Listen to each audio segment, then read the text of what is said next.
গতকাল নবান্ন থেকে মুখ্যমন্ত্রী শুভেন্দু অধিকারী 29,25,000-এরও বেশি অন্নপূর্ণা যোজনার মহিলাদের অ্যাকাউন্টে টাকা দেওয়া হয়েছে বলেছিলেন।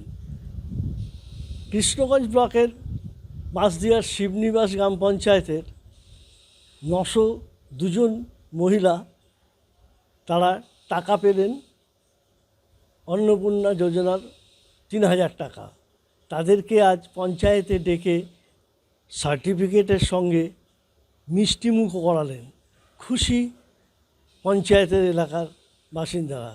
বিজেপির পরিচালিত এই পঞ্চায়েত শুধু সার্টিফিকেট নয়, মহিলাদেরকে মুখ মিষ্টিও করালেন।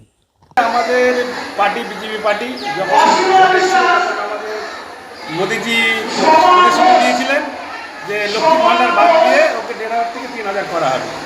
তা আমাদের মুখ্যমন্ত্রী শুভেন্দুবাবু মোদিবাবু ডবল ইঞ্জিন সরকারের সেই 3,000 টাকা করে আমাদের মা বোনদের দেওয়া হয়েছে।